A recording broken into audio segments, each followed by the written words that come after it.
बहुत पहले की बात है, एक दूर दराज की सल्तनत में स्नो वाइट नामी एक खूबसूरत शहजादी रहती थी। वो बहुत मेहरबान, नरम दिल और सबकी चहीती थी।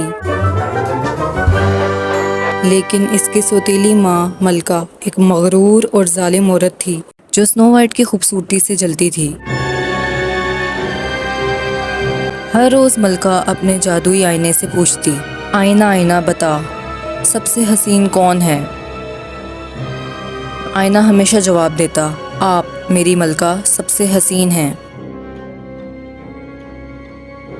लेकिन जैसे जैसे स्नो वाइट बड़ी होती गई, इसकी खूबसूरती मलका से ज़्यादा हो गई।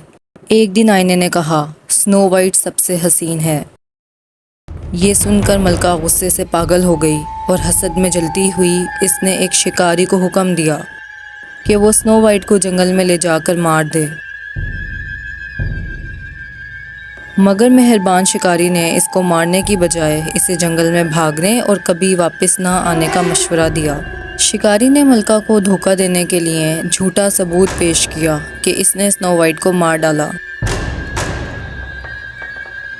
स्नो वाइट खौफज़दा और अकेली जंगल में भटकती हुई एक प्यारी सी झोंपड़ी तक पहुंची। अंदर जाकर इसने 7 छोटे बिस्तर देखे और अंदाज़ा लगाया कि यहाँ 7 बोने रहते हैं। थकी हारी वो इन बिस्तरों पर सो गई। जब 7 बोने अपने हीरों की कान से वापस आए तो उन्हें स्नो वाइट को अपने घर में देखकर हैरानी हुई। इसने अपना दुख भरा हाल सुनाया।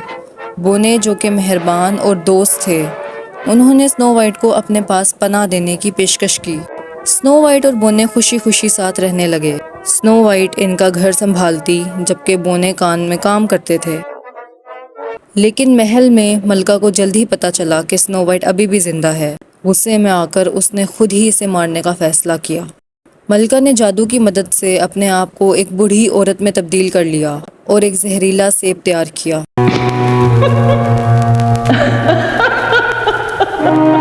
बूढ़ी औरत के भेस में मलका बोनों की झोंपड़ी पर इस वक्त आई जब वो काम पर थे। इसने स्नो वाइट को सेब पेश किया और जंगल के जानवरों की वार्निंग के बावजूद स्नो वाइट ने सेब का एक टुकड़ा काटा। फौरन ही वो गहरी नींद में चली गई। मलका ने खुशी से कहका लगाया, ये सोचते हुए कि उसने आखिरकार जीत हासिल कर ली है।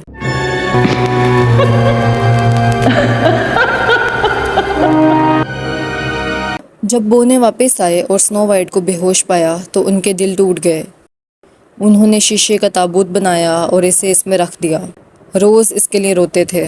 वक्त गुजरता गया और एक दिन एक खूबसूरत शहज़ादा जिसने स्नो वाइट की खूबसूरती के बारे में सुना था, इसे देखने आया। स्नो वाइट की खूबसूरती और गम भरी कहानी से मुतासिर होकर इसने इसके होंठों पर नरम सा बोसा दिया। जादुई तौर पर बोसा देने से स्नो वाइट की नींद टूट गई। बोने और जंगल के तमाम जानवर खुशी से झूम उठे।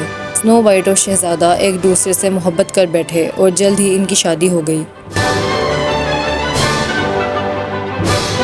उन्होंने 7 बोनों को महल में अपने साथ रहने की दावत दी, जहां वो सब हंसी खुशी रहने लगे। इस तरह स्नो वाइट और 7 बोनों की कहानी हमें सिखाती है कि मेहरबानी, बहादुरी और सच्ची मोहब्बत की ताकत हर किस्म की बुराई पर गालिब आ सकती है।